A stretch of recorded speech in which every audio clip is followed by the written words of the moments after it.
up on one point you mentioned quite late in the presentation is that, when times are good, it's easy to get carried away. And when the forecast also looks good, that's also a good sign. But in my mind, I'm thinking when things look great, it's probably not the best time to go crazy and to invest a lot. How do you break that down, since you work so closely with the industry and have seen those, up and down cycles? No, it's correct. It's usually not the smartest thing to invest on the peak cycle. But last time we saw rates at these levels, was November 2018. We actually raised October, November 2018. We raised $300 million of equity at that time. Stock went all the way around 160 kroners at that time, and now we have a similar freight level. Actually, we have this freight level not only now but also into next year. And the stock is, 75 kroners, so almost half the price. And during that period of time, some other things have also changed. It's, October 2018, we had 6 ships on the water. We had financing in place for those 6 ships. Since then, of course, we have added, we had 6 ships on the water and 2 under construction. Now we have 10 ships on the water and 3 ships which will be coming very soon. And that means that, when you have ships on the water, they are making money. When you have ships on the yard for delivery 2 years in the future, you will not see any return on your capital for those 2 years. Now you will get immediate return. So we have a bigger fleet, we have more ships on the water, we have financing in place for all the ships. So at that time, we didn't have financing in place for more than just the 6 ships on the water. Now we have completed it. So we have raised $1.7 billion of debt, put them on the ships, attractive long-term debt, and we have a nice cash balance. So I think we have de-risked the company. We have also, since then, also built a full in-house ship management system, so which enable us to compete better for longer-term contracts, which can also de-risk the business. So I think in general, I would agree, maybe not that good to invest on the top of the cycle in shipping. Some cycles are longer though. If you were in bulkers in 2014 and you thought, it went very well, I have to get out now, then you were missing out on some fantastic years. So that's what I like about LNG. It's a long-term cycle. A lot of shipping segments are mature. So it means that when you have a good market, it will be good for a certain period of time. People will be ordering ships and you will have a boom-bust cycle. That will happen in LNG as well, and it happens on a regular basis. But when you have the market growing, the boom-bust cycle will be less, because you will come back to our equilibrium quicker. And then on top of that, we have a fleet structure where 40% of the ships on the water are more or less obsolete. So you have a pent-up scrapping demand as well. So there are just some structural niceties about LNG which you don't really have in any other shipping segments. And despite all this, the stock hasn't really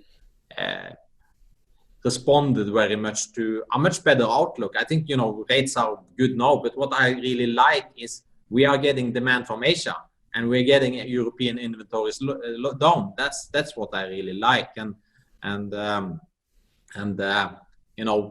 let's say the stock is gone from 40 kroners at the bottom to 75. But keep in mind, we invested $2.5 billion in ship. We have 1.7 billion of debt, and then the market's cap. End of 2018, our market cap was $1 billion. Now it's $450 million. So if you kind of take that debt, and if the stock goes 10%, the value of our company is only increasing by like 2%. So have the outlook, changed for the better by more than 2%. You have to look at that way. And I think so. We like our stock, and I think we are well positioned. I mean, it's not the perfect example, but maybe people can relate. I remember giving advice on Amazon and Netflix in 2015, and I felt like looking at the growth, it looked a bit scary to think it can grow as much. But as you say, if the market is huge and growing, of course, Netflix and Amazon can just grow if they keep their operation and the growth momentum. So I think it's also maybe a bit too easy to say don't buy on the top in an industry, because you can find companies that are resilient and will grow with the market. But if we can just look at 2020, since we're doing this late in December, can you just take it like a general view on 2020 and try to decouple Corona? Did anything surprise you? I mean, it's hard to decouple Corona completely, but there are other things happening in the world that is not directly Corona related as well. Yeah, I just want to add one more thing then, since, it's of course investing on the top, so the market is probably on the top now, both in product and freight. We're at least close to the top for this cyclical upturn. But of course, our stock is, as I mentioned, market cap gone from $1 billion to $450 million. So you're certainly not on the top when you're talking about the stock. And of course, there's a couple of other drivers in, some of these FANG stocks, because they have these networks effects and such. There's not really those kind of natural monopolies in shipping. It's fierce competition. So, but that said, we have a market that will grow, and we have a lot of old ships that will retire, which will make it, nice to have the new ships for the longer run. When it comes to 2020, what surprised us, I think, I think what's most surprising is the fact that it's a surprise. Everybody says it's a surprise and it's a black swan, but it's really not a black swan. We had 2 coronavirus outbreak already this since 2000, with the first SARS. This is SARS-CoV-1, call it that. SARS. And then, so this is just another different type. So SARS-CoV-2. So it's a similar. It's has some differences. It's not as lethal, which sounds nice, but actually people are incubating longer, and it's more contagious in that sense. So, and then of course we also had MERS, this other coronavirus outbreak, which was dealt with. And we have had, on top of that, we had the swine flu, 10 years ago or so, and we have had Ebola. So, some people on the internet thinks Bill Gates is behind the coronavirus, since he warned about it. And the former Prime Minister Gro Harlem Brundtland also warned about it. Everybody, all the specialists were warning about this. So I think the most surprising thing is that it's a surprise. I'm sometimes an insomniac, so I just finished a book this week. It's a very slim big book, so I recommend it. It's called The Wake Up Call, which is probably not the right book to read at 5 o'clock in the morning. But still, it's written by 2 great authors, John Minkeltveit, which is actually the editor of Bloomberg News, and he used to be the editor of Economist, and he's written this together with Adrian Woolridge, which is also the economics editor in Economist. And they've written a lot of good books. You should read them all, but you could start with this one, Wake Up Call, which is not very long, but it really describes this something similar, that this has been warned. And maybe the biggest surprise is to see how poorly Western society have dealt with the coronavirus. So if you look in Asia, fertility rates in, Vietnam, Japan, Singapore, all these countries, South Korea, they have dealt with it much better. And New Zealand now is gotten rid of coronavirus. So while US is a car wreck, UK is the same, maybe not, which is also surprising. And same it goes with France. And so it's more surprising that our institutions are so poorly to deal with it. And, of course, there was a plan. Obama, they had a plan for a pandemic outbreak, which Trump binned. But that said, the protective equipment storage was also depleted, and this was done by Obama. They used it during the swine flu, and they didn't really buy in new stuff. But it's not only about the protective equipment; it's about how to deal with it as a society. And I think there's been a disaster, and that's why it's called a wake-up call, because we have to do something about how our institution and democracies in Western countries are dealing with stuff like this, because it will happen again. And right now it doesn't look good. Here in the Nordics, we've done better. Switzerland done better. Canada's done better. But some of the major economies have done very poorly. If you look at sort of the consequences, and let's bring in stocks, you had this like K recovery where something went extremely well. We're using a platform now that was more worth than maybe all 7 of the biggest airline companies together. Do you feel like that K recovery in the stock market is the right representation going forward the next 5 years? Or do you feel that's more like a reaction of something horrible happening in 1 year and then we'll go back to normal? Yeah, no, I think I tried Zoom first time in March or something.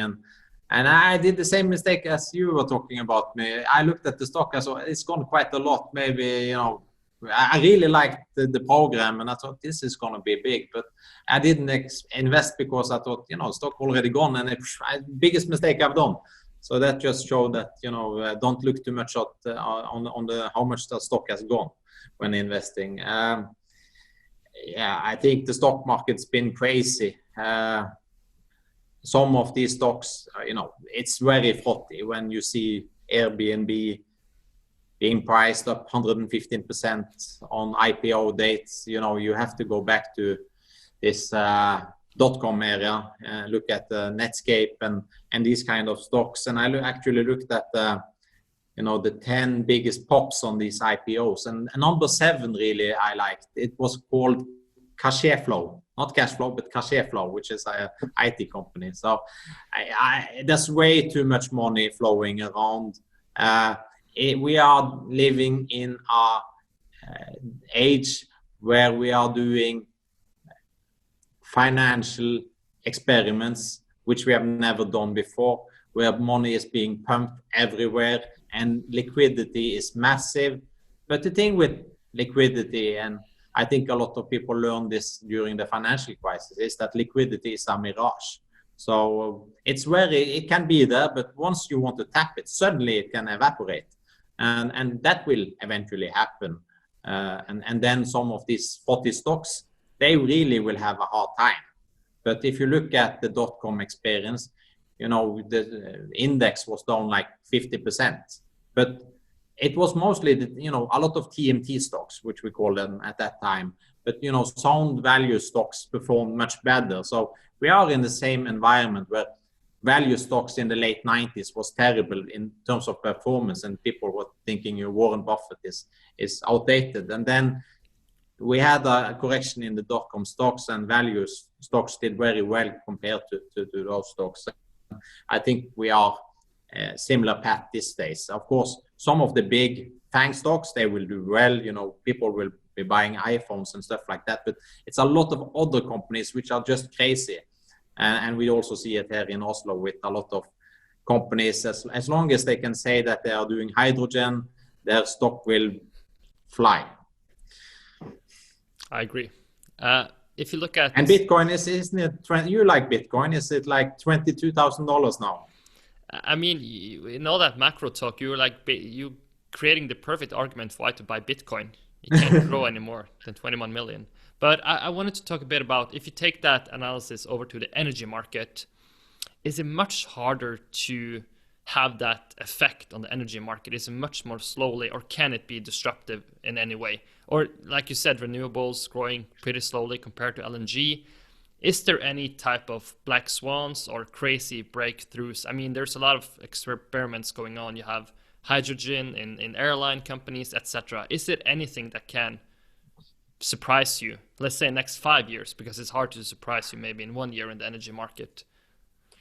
Yeah, I think we are actually living in the age of disruption. So, economist Schumpeter, invented this word creative destruction. I think it was like in the 1920s or something. And we are, even though a lot of people are saying that, you know, the kind of innovation has been slowing down, because, you know, back in the ages, we invented steam engines and cars and planes and, you know, dishwashers and stuff like that, which is very visible. Today, innovation is much on a more granular level. It's software. So like this Zoom, you know, it's not that visible in that sense, but there's a, you know, just take the example of the coronavirus. So once they had this virus, they were able to crack the DNA sequence very quickly. You know, remember we spent billions trying to be able to decode the human genome. So they are able to do this in like 2 weeks and spread it around the world to all the smartest people in the world. And they are then developing a vaccine, which usually take like 10, 15 years to create a vaccine. But not only are they creating a vaccine very quickly, they are creating a new type of vaccine, which is a messenger RNA vaccine, which is a new type and which has a lot of, potentials for other diseases or viruses. So this could be very well used in cancer, for example, which we have been trying to crack for a long time. So there's been, you know, innovation is going quicker and quicker, but it's maybe not that visible. And certainly we will have disruption in the energy space. Everybody do think now that hydrogen is the new disruption. I think maybe it's a dead end because I have my water here.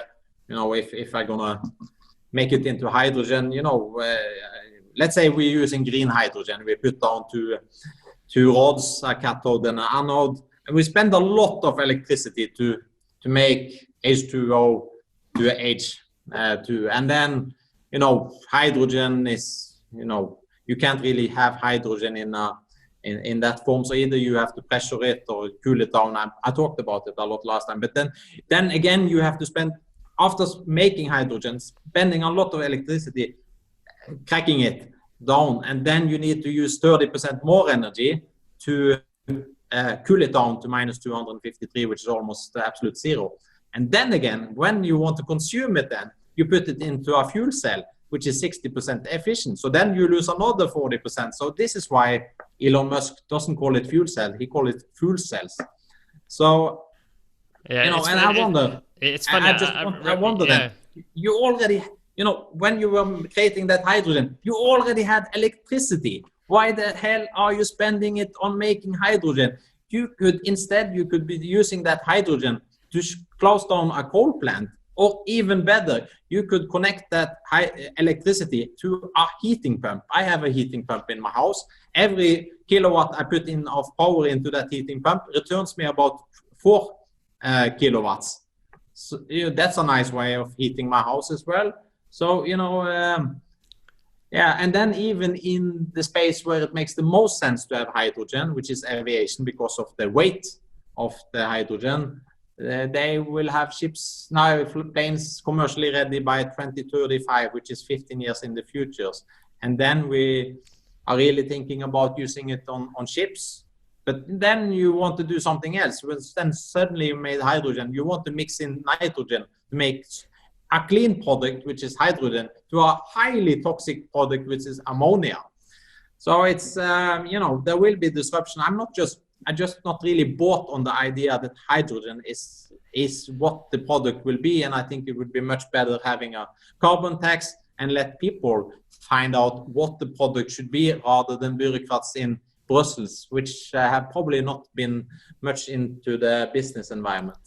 Yeah, it's funny when you mention Elon Musk. I just have this memory of watching, I think it's a YouTube video. I think it's many, many years ago. He was asked this question. And he didn't want to answer it because he thought it was so stupid that anything would suggest going hydrogen compared to electricity. But then again, you have to respect this as a craft. So I don't want to say that I can trust Elon because he has skin in the game on the electricity side. But still, it was because like you said, you burn so much. Also, the efficiency is so poor, right? Yeah.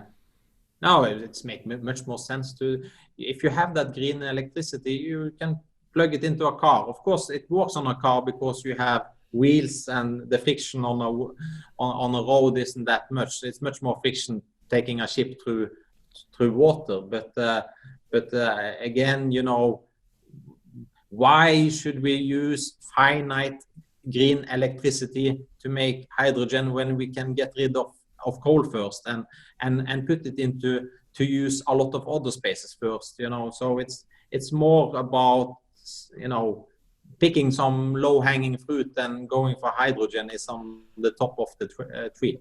Yeah, I agree. So basically, like the bigger point, I thought you were making the argument, but I just want to emphasize it, is that for me, it would make so much more sense learning from COVID. What did we learn? If the incentives are huge, we have breakthroughs, take the vaccines. So why don't just have a very hard carbon tax on the worst stuff, get rid of coal in like an economic way and force the innovators to deliver something? Because for me, it's hard to imagine that politicians can incentivize people to just do stuff, because if you're honest, like most people are kind of lazy, so there needs to be a big incentive to do big things because it's very hard to do it, right? So in your mind, like all the guys that I'm talking to on the podcast just say like carbon tax, most efficient way, and let the innovators work. So why can't you do it then?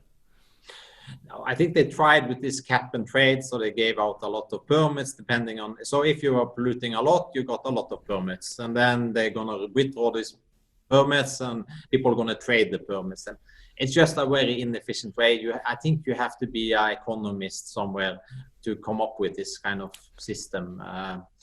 I'm much better just do it simple. CO2 tax, do like Canada. They implemented CO2 tax. They started their level now. I think they started like $25, and then they're going to gradually increase it to like $50 over time in order to kind of have this, decarbonization path.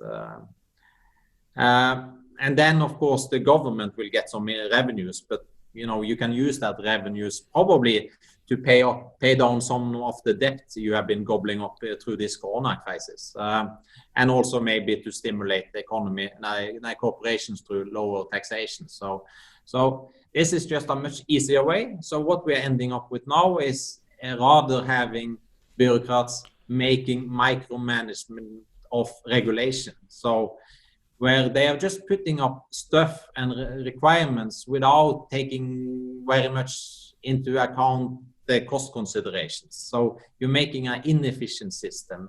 So a simple system with a carbon tax gradually increasing would let the market fix the problem, because I think a lot of politicians think that it's the market economy which is the reason why we have the climate crisis. It's not, it's politics. The market is delivering what we are asking the market to deliver. What we have said to the market, it's free to pollute, it's free to release CO2, and it's free to release SOx and NOx and all these other kind of noxic. So what you need to do is just to put some price on this pollution, or you could also ban it. So if you look at smoking was allowed and widespread, and then we said, okay, we're going to increase the price of smoking because somebody has to pick up the health bill here.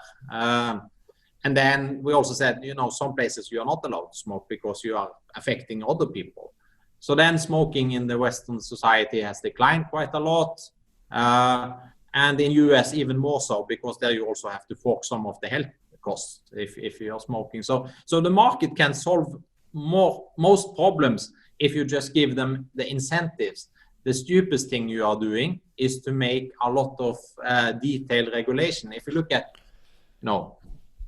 prior, when we had a big economic meltdown, you had FDR, and was voted in the New Deal. I can't say the number of pages on top of my head, but the Green Deal was a very slim document. It was maybe 50 pages, how to implement this fiscal stimuli and changes to the society. And this other deal he made, which was the Glass-Steagall Act, which was separating investment and commercial banks, was also a very slim, 30 pages or whatever. So then you kind of made some high-level political decisions about where we're going to go, and you left it to the market to fix a lot of these problems. Today, that's not how we're working, and this is, actually, if you read the book, another book by these two guys I mentioned, which I think is called The Fourth Revolution or something, they will also say that, the market revolution we had in the 80s with Thatcher and Reagan, that wasn't fulfilled. We're actually ending up now where we have gone to a place where society is now more pro-regulation than it has been in a long time, and micromanagement regulation is not the right way, I think. How will Biden affect the energy market in your end? Is it a big difference? We wanted to get back in the Paris Act and stuff, or it doesn't really matter in the big numbers? I think keep in mind that nobody was more supportive of shale development than the Obama-Biden administration. I do think that the new administration will be a more left in that sense, because they have a constituency of people who are, more supportive of a Green Deal. And the process of getting rid of coal in US is going rapidly because of natural gas. But I think there will be support of the natural gas industry, because it's a big job creator. There will probably be more stimulus. They will, of course, enter the Paris Agreement, which is, I think, good, for kind of global cooperation. And hopefully there will be some more, there will still be a big problems with China in terms of trade and jobs. But I think that the dialogue will probably be done in a more adult way than which has been done the last couple of years with all the screaming and tweets.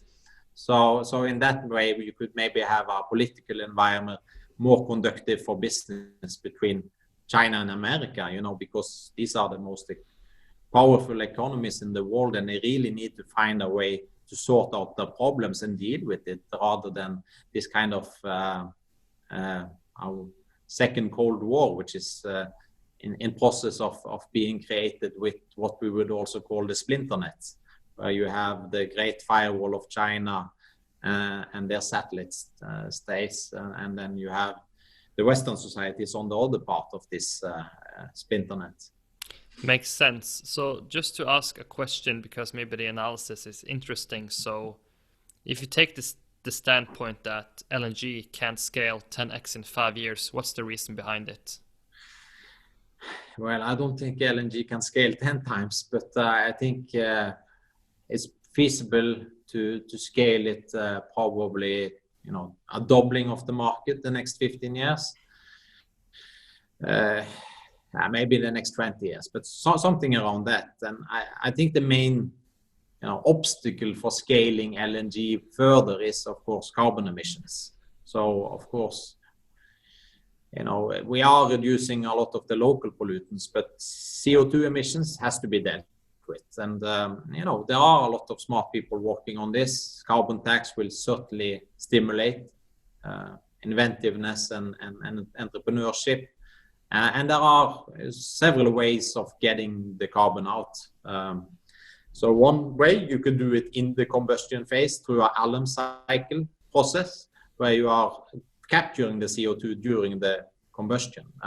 And then you can do post-combustion, which is either carbon capture where you put it underground. This is also basically the way you make blue hydrogen. You're taking out the CO2 and putting it underground. Or you can also do something called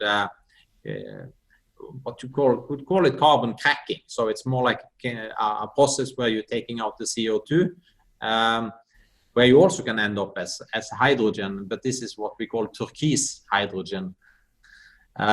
So then natural gas could be a feedstock, a chemical feedstock for hydrogen, which I think makes more sense than using wind power and finite, scarce electricity, green electricity to produce hydrogen. And it's not just me thinking that. If you read this cost estimates by Oxford Institute of Energy, and they look at making hydrogen from green electricity or making it from from natural gas. It seems to be much cheaper doing it from natural gas, and that will be the case in the future because you don't have to go through the harbor, electrolysis of making hydrogen. So I think we can scale it, and eventually you need to decarbonize, and that's the limitation factor for natural gas or LNG. Yeah, I mean, I just find that the question interesting because I can't remember the exact numbers, but like the energy demand when it compounds only 1%, right? And people want to have a shower in India, and people want to get on the middle class. I can't really see how you're going to provide all that energy in a sustainable way because the growth on the demand side is going so rapidly. So you actually, yeah, I think we talked about it last time, but you have to cover the whole earth within solar panels to make it work, right? So in my mind, maybe it's just like you could say that the population collapse that is coming probably in some years could help, but I mean, I don't think that's the only saving here, that people are starting not to get kids anymore. I don't think you don't need to cover the whole world with solar, but of course the problem is that solar is intermittent. So unless you find space solar power, you put a lot of solar plants in the air, and then you could have it in geosynchronous orbits so that it always track you, and then you could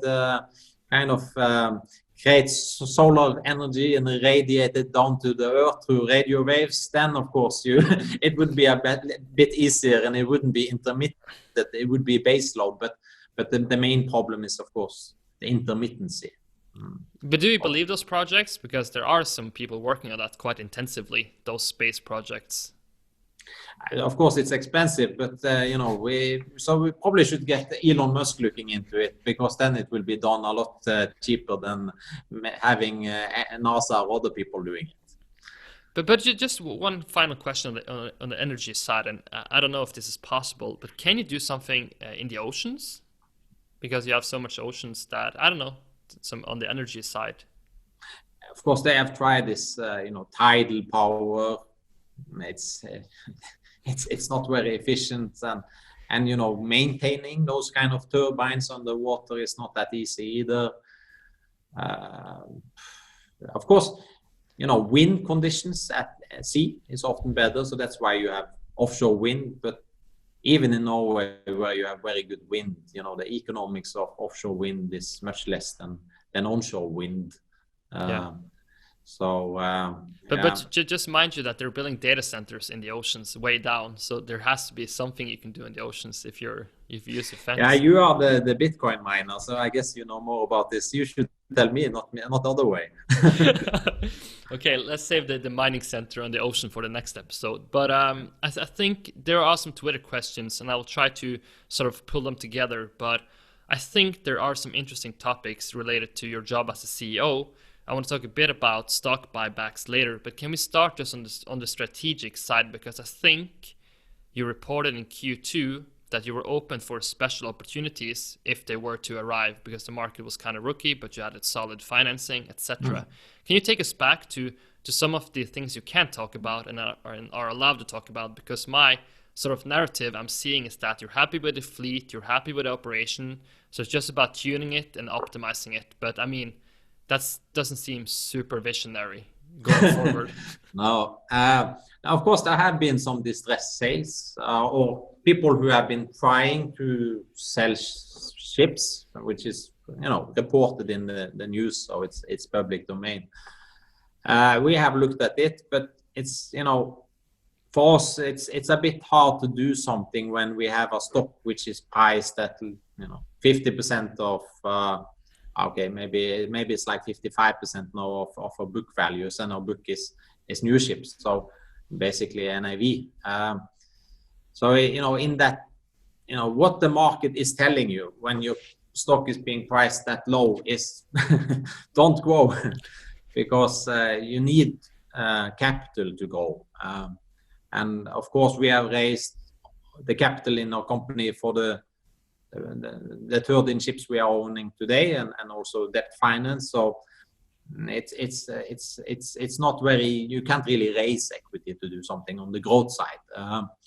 And then of course you could always buy something, ships, and use your stock as payment for those ships, but we don't really want to do that. We don't want to make more stocks at these kind of levels. So I know the market is making it a bit difficult for us to grow, and we're not there to just grow for the sake of growth. We are here to make a big make a good shipping company and make returns for our shareholders. If growth is profitable, then we will pursue growth. If not, then we will not grow. And there's no investment opportunity for us that is better than paying dividends or buying back our stocks. So right now we just focused on taking the last 3 deliveries, continue building our organization, fine-tuning, and eventually, things goes up and down. So you have to be ready for opportunities. So we are, of course, talking to people, exploring, but the kind of the economics of the capital markets just make it difficult for us to do something. And we don't need to do something. 13 ships is a nice fleet number, nice ship number in our fleet, and eventually we can grow. But remember, we have grown tremendously quick in a short time here. 2007, starting 2018, we had 0 ships. Now we have 10. Q2 next year we will have 13 ships. So we have been in a phase where we have a rapid growth. Now it's time to deliver capital back to the owners. Is it possible to sort of have a theory what the market are seeing that you don't see, or is it just hard to know what the market really wants to say? No, you have to be humble about the market. Of course, I think what the market has been very afraid of is we have seen spikes in the freight market, and then it's collapsed after New Year's and last 2 years because of very warm winters. But we had a stretch here in 2014, 15, 16, 17 where you had delays and that created oversupply of ships, and scrapping has been lower than maybe some people expected. So there's been a lot of people disappointed in investment for shipping, especially in LNG for a long period of time. And people have bad memories, and if you are running money, coming up with the proposal to invest in LNG shipping is not going to give you a lot of applause. So I think that's really the fear. So of course that's something we have to deal with, trying to tell people about how we see the market, and it creates, of course, limitation for what we can do. But again, I think we have the scale we need to. So and then we just have to demonstrate that we are able to deliver. And I think we have delivered very well this year. Despite all the headwinds and economic destruction and cargo cancellations, we are delivering with our guidance around 60,000 on a time charter equivalent basis this year, which is not great, but it's surely much better than a lot of people were expecting. And we are then delivering a pretty good, not very fat, but we are delivering a positive cash flow and are able to pay dividends. So hopefully next year will be better, and hopefully we can surprise people that give them a positive surprise rather than some of the negative surprise that has been the case the last couple of years. But also keep in mind that this sentiment is not only something that is in the investor mentality, that we have had these negative surprises for some couple of years also means that people in the industry are more reluctant to invest, and banks are more reluctant to lend, which is driving up capital cost, which is a major factor here. So it's also kind of putting down some seeds for better times ahead. I think there was another Twitter question, but I think you answered it in the presentation, is that if you're afraid of it's going to overfill the market with new constructions. Do you just want to quickly summarize that? Or I don't really see a lot of owners heading to the yards. There will be orders, and there are orders. These are either for new projects where they have not bought ships, or it's some of the people are looking to replace steamships with new ships. So there will be new orders, but I don't really see that people will be running out doing a speculative order. There's not been any speculative orders this year in 2020. So last time you had a speculative order was in 2019, and yeah, some of those people are regretting quite a lot now, and some of them have actually also entered into time charters, which has been very poor in order to be able to get financing. So they've really burned their hand. So I think that will limit the amount of speculative capital. And why should you do something speculative? If you are bullish about LNG, you can just buy your shares. You know, you get ships much cheaper on the stock exchange than on yards. At our company, you get an LNG ship at, I don't know, $155 million. It's on the water, so you don't have to wait 2.5 years for it to start generating revenues. It's already financed long-term on good rates. You have a management running the company, and we have pretty good track record here in the John Fredriksen company of running shipping companies. So why at all do that? You know, you could rather buy stocks in our company if you want to be speculative. True. So just one factor. I mean, there's a lot of things affecting the prices and rates, etc. But if you can just spend 2-3 minutes on weather, right? Because it has to be a big influence. And if you have cold winters, warm winters, maybe you can explain how much it influenced sort of the rates, etc. But I had this idea at night yesterday, but I didn't quite manage to get it on paper. But it was like, I thought about, you know, the climate changes making the world a bit warmer. Yeah. But so I thought, okay, that's bad because you need the cold winters to get the spike on prices. But then I also thought that, but it really, maybe it isn't the problem that it goes a bit up, it's more extreme. So the weather becomes much more extreme than usual, some say, scientists. So can you just talk a bit about the weather, why it's so important for you? And also how people should view the weather forecasting. It doesn't make sense to weather forecast a long time, I know, but you can have it in mind, basically. Yeah, no, but it's absolutely, you know, climate change will create more unpredictable water, more extreme weather. We've already seen it in America this year, 30 named storms and hurricanes. It's a new record.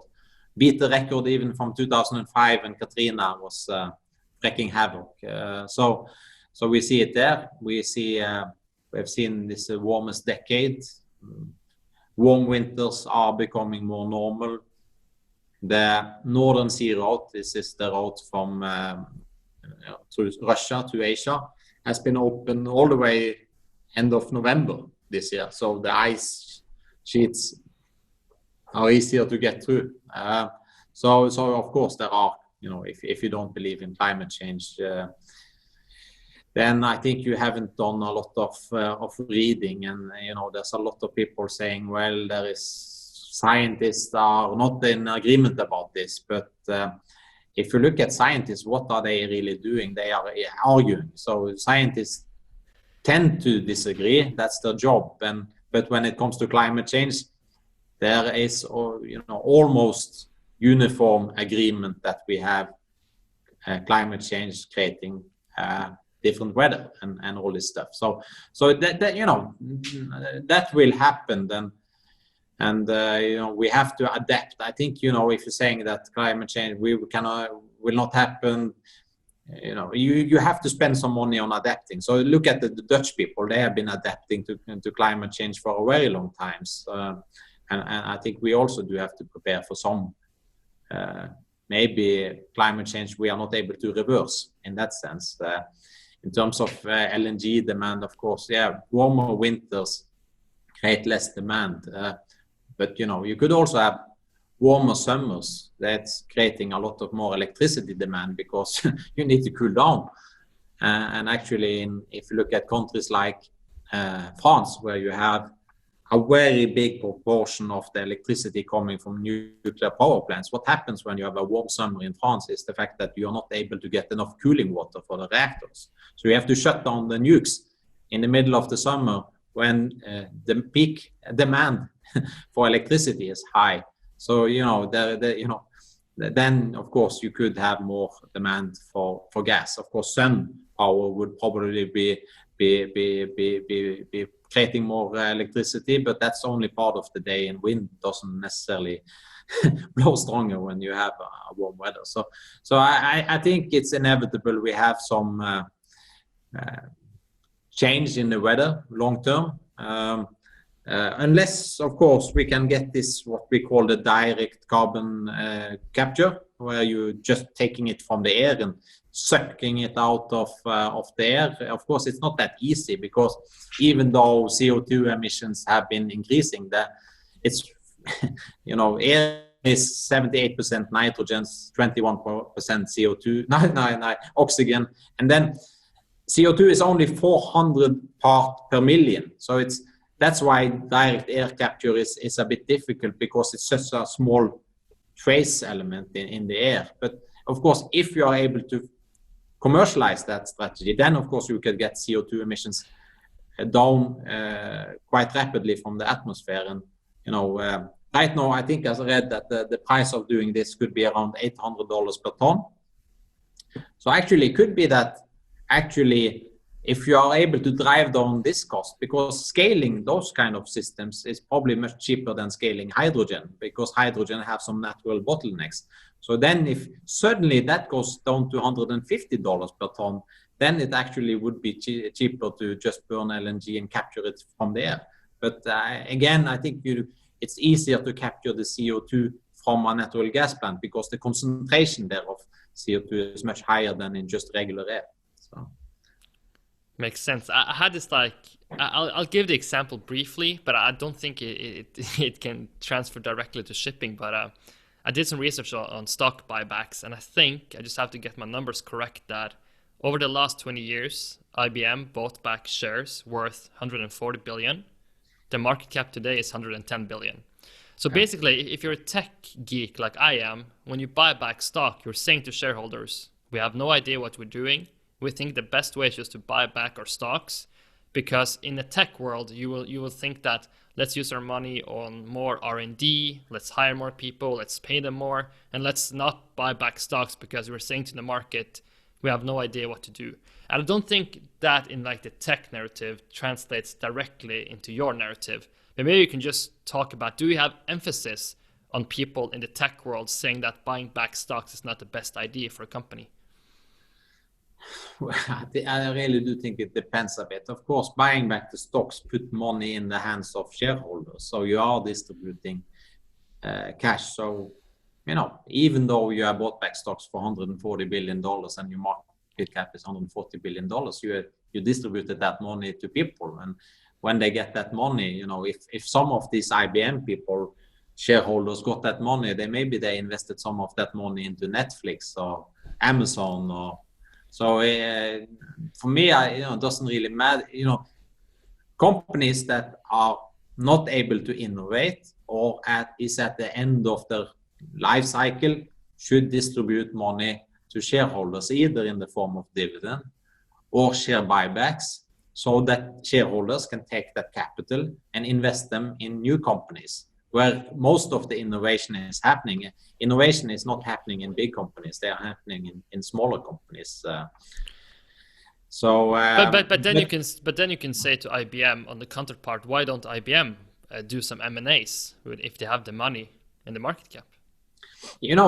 If you look at the tech industry, who did a lot of innovation? It was this company called Xerox, which makes these copy machines. They basically invented the operating system and a lot of the technology we today have. But there was some smart guys called Bill Gates and Steve Jobs, which were lurking around their offices and kind of not really stealing the technology, but they were seeing the potential of the technology, and they were adapting that technology and created a company like Microsoft and Apple. So even though Xerox already had invented a lot of the stuff, it really you needed innovators and entrepreneurs to commercialize it. And big companies are not very good at doing this because they are busy having meetings, talking, sending reports, while smaller companies tend to be much more disruptive. But it's not only that. It's also like you have this, like, one of the best theory in innovation, in my opinion, is the innovator's dilemma. So you can't say that the reason why Airbnb is going to be way bigger than all the hotel chains probably is because when they started, it was a crappier product than the hotels. So for a hotel business, it doesn't make sense to invest in Airbnb and building that same model because it's not good enough, right? So the innovator's dilemma is sometimes that your main position is better than the competitor, but since the competitors are compounding and are super flexible, they can do many more. They have a much broader opportunity scale than a big corporation, right? Because being big also has some restrictions. I think it's only Amazon that has shown that being so big doesn't need to have restrictions. It's one more company, and maybe not to the same extent today as in the past, but of course Steve Jobs had this mantra, cannibalize your products, otherwise your competitors will do it. So, Apple, even though it grew quite rapidly, has been very good at innovating. Maybe not so much these days because a lot of the products they're launching today are more tweaks or just copying other people's business models like Spotify or Netflix. There's also another example. If you have Amazon, I think Jeff Bezos, when he launched Kindle, he basically said to the Kindle team, your job is to destroy our book business. And the book business was the most profitable business, and maybe the only business at that time. So imagine you have a company and you're telling to a team, your job is to destroy our biggest main product. Yeah, and the first Kindle was great. You had like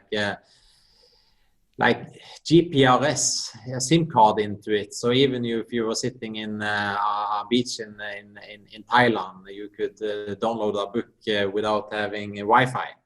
Of course, you can still have that service today, but most people buy it with Wi-Fi. So certainly, I agree with you with that regard. Super. I have just some couple points left. I couldn't sleep yesterday, so I did some research in your local papers, and I found an article from 2015. I want to revisit it. It says, please not.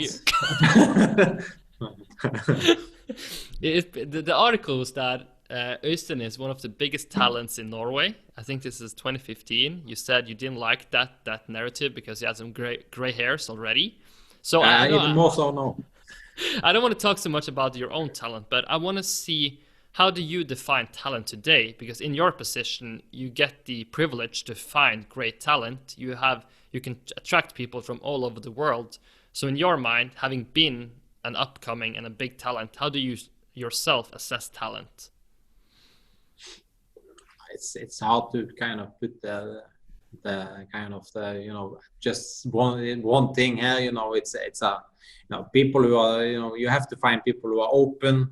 I think the scarcest resource today, maybe in terms of, if you go to school you learn a lot of stuff, but creativity is probably not the thing you learn the most at school, unless you go to like liberal arts university or something. But creativity is really the X factor, because creativity gives you the ability to think outside the box and to come up with new concepts, connecting dots, which probably people didn't do before. And that's why you see a lot of the innovations are done by people who are not specialists on the subject matter.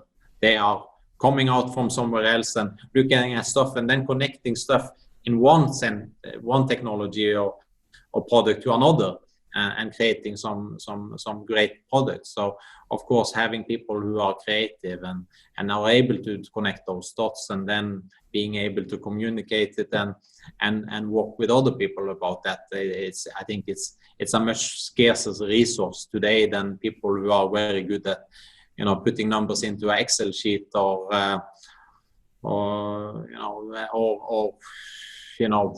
doing accounting.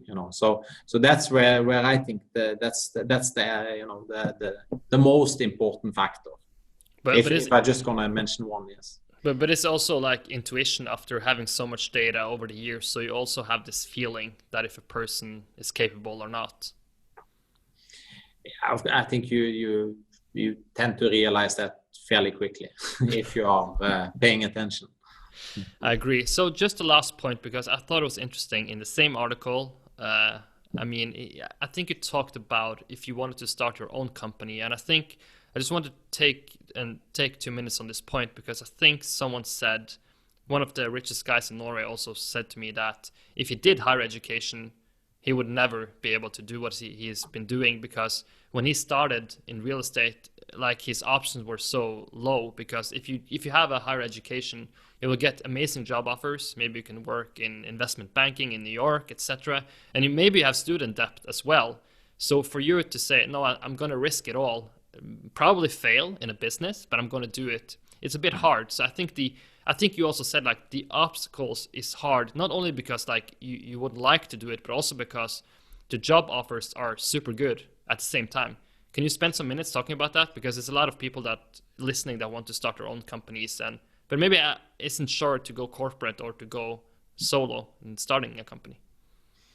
Yeah, of course, if you have spent a lot of your time getting into universities, first you have to get into universities, and then you're going to be at universities and get grades. So of course you have, both a financial investment in that, but also a mental investment in it. And suddenly to kind of, I think, you feel that you're throwing it away to pursue something totally different is a big obstacle for a lot of people.